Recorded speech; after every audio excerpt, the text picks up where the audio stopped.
Hola, espero que te encuentres muy bien y hoy te doy la bienvenida a este espacio de despertar de la conciencia. Este ya es un capítulo avanzado. Te invito a que si acabas de llegar revises esta lista de reproducción desde el primer capítulo para que sea más fácil de entender, para que puedas aprovechar al máximo esta información. Yo soy José Iván Cardona Gómez y quiero compartir contigo un tema eh, sobre el despertar de la conciencia, haciendo referencia al cuerpo, la identidad y la contemplación. Lo repito, cuerpo, identidad y contemplación. Y aquí hay algo interesante y es cómo, por ejemplo, cuando hay una cascada de agua, cuando el agua está fluyendo, si yo tomo eh, una tinaja de agua, un balde con esa agua y lo saco aparte, esa agua ya se convierte en algo como inanimado, como que pierde su forma, como que pierde su sentido. Ya no es una cascada. Esto tiene mucho que ver o es una metáfora con nosotros, ¿no? Con nuestro cuerpo, nuestra identidad y la contemplación. Cuando hacemos una disección del ser humano, cuando de pronto a veces nos volvemos reduccionistas, sin importar cuál sea el reduccionismo, eh, perdemos esa belleza, ¿no? De la cascada y volvemos un objeto inanimado. Por eso a veces es importante tener en cuenta el todo, tener en cuenta eh, ese contexto, tener en cuenta ese fondo para poder entender mejor al ser humano. Y esto nos lleva a hablar de la identidad. Identidad, ¿cuál es tu identidad? Y cómo descubrir la identidad de alguien. Eh, Definiendo un poco identidad, es la capacidad del individuo de experimentarse, primero que todo, y a partir de allí definirse y posicionarse ante el otro y ante el mundo. Bien, lo repito, esta parte me parece muy interesante. La identidad tiene que ver con la capacidad de experimentarnos. Eh, Como veíamos en los primeros episodios, muchas veces no estamos aquí y ahora, no tenemos esa capacidad de darnos cuenta y por lo tanto no nos experimentamos. No sabemos cómo nos sentimos, no sabemos qué estamos pensando, no sabemos qué es lo que tenemos frente a nosotros mismos, no sabemos qué queremos ni qué necesitamos. Por eso los psicólogos con mucha frecuencia hacemos esa pregunta, ¿cómo te sientes? Sí, la gente hasta hace bromas con eso, ¿no? Que el psicólogo siempre pregunta cómo te sientes, eh, pero lo triste es que la gente no sabe realmente cómo se siente. La gente hace respuestas superficiales como decir normal. Y bueno, ¿y normal qué será? ¿En ti normal es sentirse mal o sentirse bien o tener frío? Es una pregunta importante. Experimentarse. Bien, para saber quién soy. Y a partir de allí, de esa experimentación genuina, de esa experimentación honesta, de esa experimentación sin miedo, sin prejuicios, podernos definir, podernos definir y decir yo soy, ¿cierto? Y este yo soy me posiciona frente al otro, me posiciona frente al mundo. Yo soy fulanito de tal, me gusta esto, quiero esto, deseo esto, necesito esto. Y esto parece fácil, pero no es tan fácil.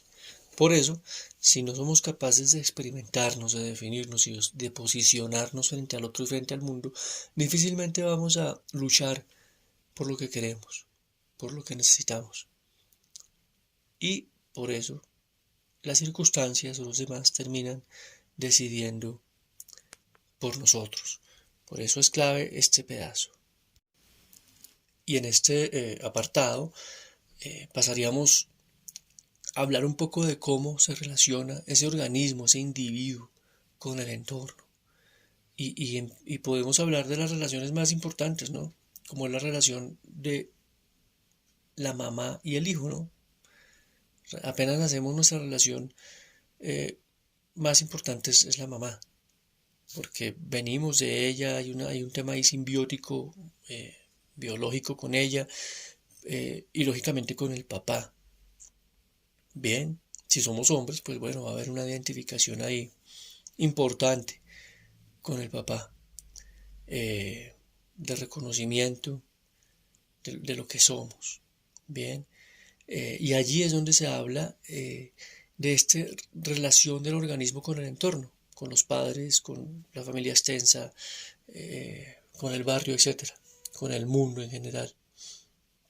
Y en esta interacción, lo interesante es que ambas partes se construyen, ¿no?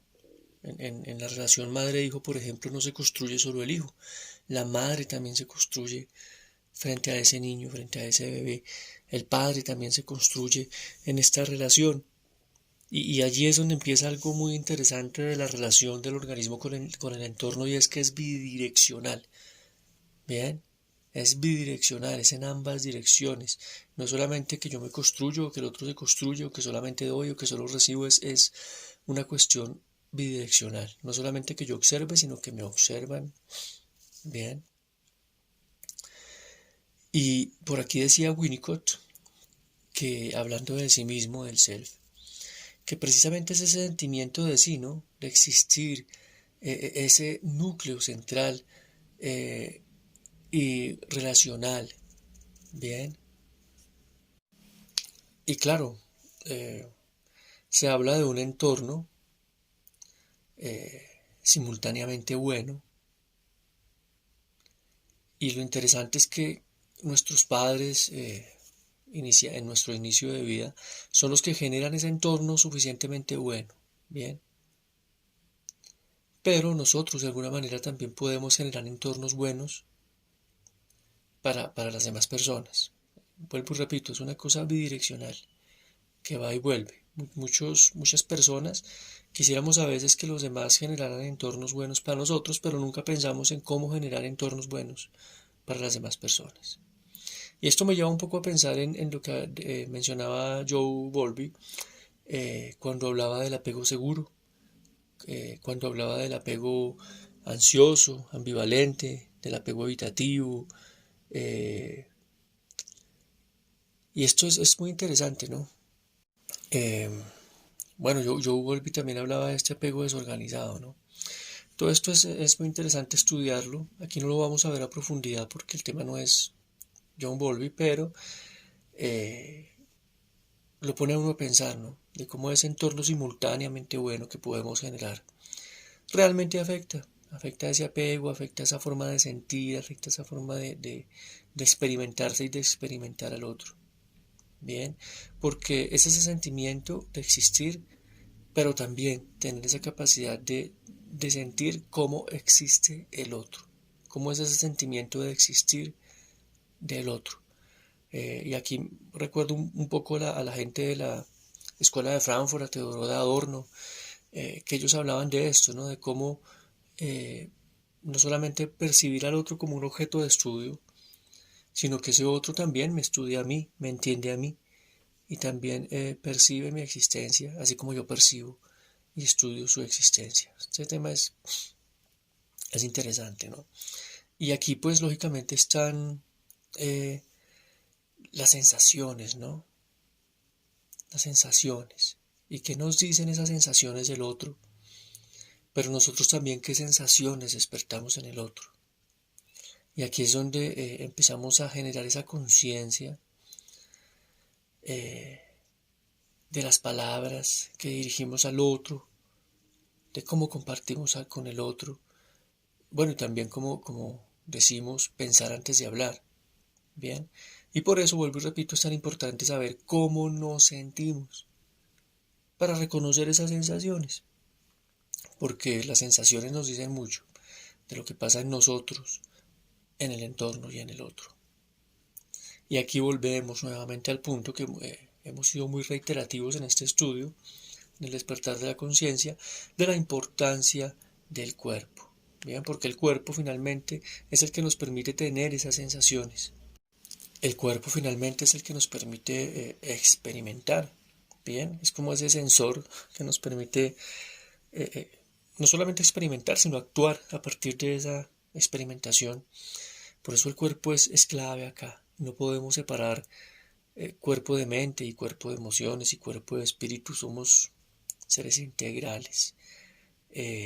Y cuando somos capaces de reconocer qué sentimos, de identificar qué sentimos, de experimentarnos, es cuando somos capaces de decir soy esta sensación, que es un juego terapéutico que se hace mucho en terapia gestal, soy esta tristeza que se siente así, soy este dolor, soy no sé, este malestar estomacal, soy este dolor de espalda, y para adentrarnos a explorar qué es lo que pasa con esa sensación.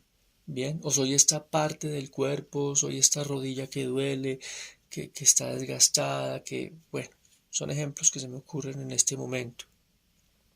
Bien, jugar con este juego terapéutico de soy esta sensación o soy esta parte del cuerpo.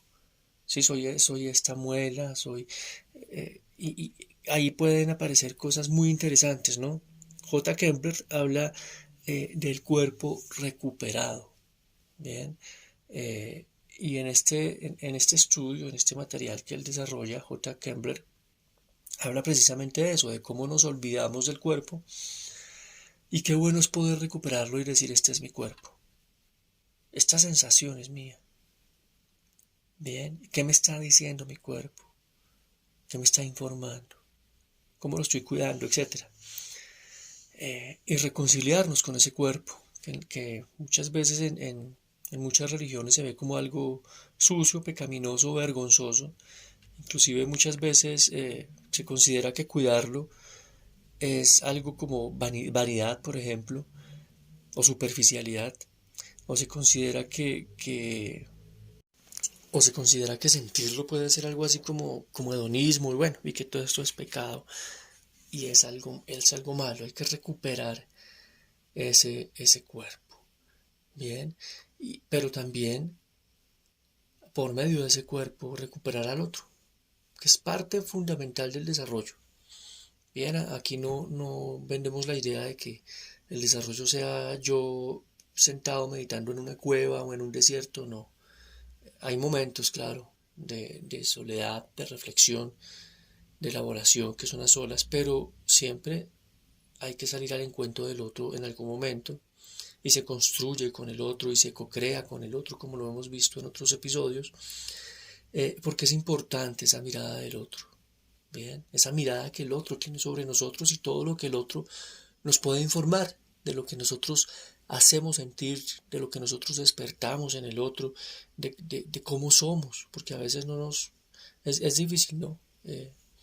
Uno percibirse, hay puntos ciegos, y también cómo miramos al otro, bien, ese reconocimiento y atención al otro, que puede ser muy interesante. Por eso hay muchos ejercicios en terapia gestal que tienen que ver con esto, compararnos uno frente al otro y ver cómo nos sentimos, ver qué reacciones tenemos, en algunos momentos expresarlo, ¿sí? Frente a ti me siento así, o me despiertas esto, o me doy cuenta de esto, creo que tú tal cosa, bueno. Y este tipo de ejercicios, donde hablan ambas partes, no es un monólogo, son bien interesantes y aportan mucho. Y aquí es donde uno empieza a decir, bueno, me reconozco ante el otro. Y más profundamente nos reconocemos simultáneamente. Bien, nos reconocemos simultáneamente y es allí donde se empieza a construir un vínculo. Bien, un vínculo que es sanador, un vínculo que por lo menos es interesante, por lo menos nos ayuda a ver cosas que pueden ser interesantes, de las que no nos habíamos dado cuenta. Y ojalá nuestras relaciones fueran así, ¿no? A veces en relaciones tan profundas como es una relación de amistad o una relación de pareja, no nos reconocemos, no nos paramos uno frente al otro e identificamos qué sentimos, qué descubrimos de nosotros o del otro y muchas veces no lo expresamos. Bien, y este reconocimiento es importante. A veces solamente queremos reconocer lo que el otro despierta en nosotros y nos enamoramos de esa sensación, no de la persona, y nos quedamos con eso, que es algo pues un poco infantil. Y bueno, les mencionaba que no solamente es estar solo en soledad, ni solamente es estar con el otro, es un ir y venir, ¿bien? Tenemos que ser capaces de estar en construcción comunitaria, por decirlo de alguna manera, en construcción social, en construcción con el otro, pero también son importantes esos momentos a solas, esos momentos de meditación. Sí que etimológicamente meditar significa cuidar. Cuando digo etimología es como la raíz de las palabras, el significado de las palabras de acuerdo a su origen. Meditar es cuidar y tenemos que meditar, ¿no? Cuidar de nosotros mismos. Cuidar de nosotros mismos. Es bueno tener estos momentos a solas donde nos escuchemos, donde nos experimentemos, donde estamos con nosotros mismos. Esto es importante, ¿no? Eh, y bueno, este es un paréntesis mío. Creo que meditar no es solamente sentarse en posición de loto a meditar, ¿bien? Por ejemplo, yo cuando entreno, cuando hago mi deporte físico y me desconecto de todo, para mí ese es un momento de meditación, de cuidado, de cuidarme. Bien, un momento donde estoy enfocado solamente en entrenar. No estoy pensando en problemas financieros, ni en problemas familiares, ni en problemas con asesorados, ni en nada. Bien, ni en el trabajo. Estoy allí en un momento de cuidado. Para muchos meditar puede ser pintar, escribir, orar, pero en fin, es ese momento de cuidado que tú te das. Planear el día. Este no es el tema, y hay temas de mi canal donde hablo de lo importante que es cuidar el tiempo y preparar el día, por ejemplo, la noche anterior y levantarse un poco antes que los demás para preparar el día. Y esto es como meditar, ¿no? Eh, Evaluar cómo me fue en el día, preparar el día siguiente, es meditar. Y estos momentos de silencio que a veces hay gente que les molesta los momentos de silencio y creo que es porque les molesta echar un vistazo a su interior o a lo que está pasando en su vida. Tienen que estar distraídos inclusive con problemas de otros, inclusive en actos que aparentemente son buenos como querer ayudar a otros, cuando en realidad están evadiendo, esquivando, escapando de su realidad, de lo que son, de lo que sienten, de esa pregunta fundamental que les mencionaba que es cómo me siento. Por eso prefieren estar siempre con música a todo volumen, con mucha gente alrededor, con actividades, con la agenda llena, porque tienen mucho miedo. Y bueno, este audio es hecho en medio de la pandemia. Mucha gente entró en una profunda crisis cuando tuvo que quedarse en la casa, enfrentando su realidad, teniendo un momento a solas con ellos mismos, con su realidad, con lo que han construido, con lo que han hecho, con lo que han dejado de hacer, con su soledad o con su grupo familiar. Y esto les generó una profunda crisis, porque muchos de ellos su escape era el trabajo, muchos de ellos que hubieran querido llevarse el sleeping o una hamaca al trabajo y quedarse a vivir allá para evitar y evadir su realidad. Eh, Vuelvo y repito, esto no es nada bueno.